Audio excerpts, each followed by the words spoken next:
الزجاجه يتطلب بديل جديد مش اعاده القديم، مهما كان هذا القديم فيه ايجابيات اللي ينجموا عليها الناس الكل في فتره بورقيبه الى اخره، لكن اعاده القديم عمره لا كان اخراج من عنق الزجاجه. شنو هو الحل؟ الحل هو خيار اخر ثالث، خيار تقدم. نقولوا خيار تقدم معناه ينظر للمستقبل. بديل نتاعو في المستقبل وليس في الماضي. له في الماضي اللي يرجع 14 قرن التالي، وله في الماضي اللي يرجع 50 سنه التالي. احنا مش قدرنا اننا نكونوا خياراتنا كلها ماضويه في البلاد هذه.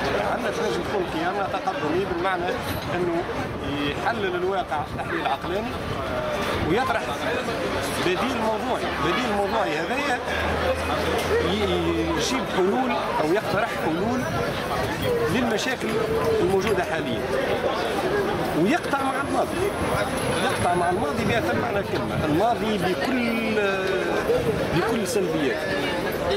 بطبيعه الحال يراكب على الايجابيات. كنت تعتبر قادر على تشكيل الخيار الثالث او البديل، الاطراف الممكنه ان تمثل هذا البديل؟ الاطراف الممكنه ان تمثل البديل الثالث اولا او بصفه عامه هي الاطراف اللي كانت مناضله خلال الفتره الدكتاتوريه، ناضله ضد الاستبداد في عهد بورقيبه وناضله ضد الاستبداد في عهد بن علي، وكانت القوى الاماميه في الثوره. هذا مشترك ما بين العائلات السياسيه الكل، حتى العائله الاسلاميه تنظيرها جدا ناضله.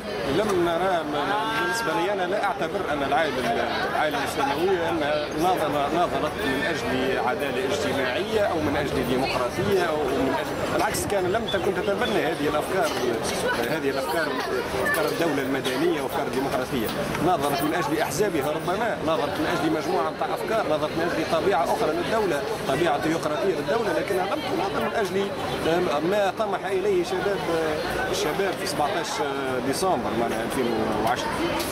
ما نتصورش ان الاطراف الاسلاميه صحيح عانت من السجون وعانت من الاعتداء على حقوق الانسان، لكنها من اجل ماذا كانت تناضل؟ هذا سؤال هم انفسهم لا يستطيعون الاجابه عليه.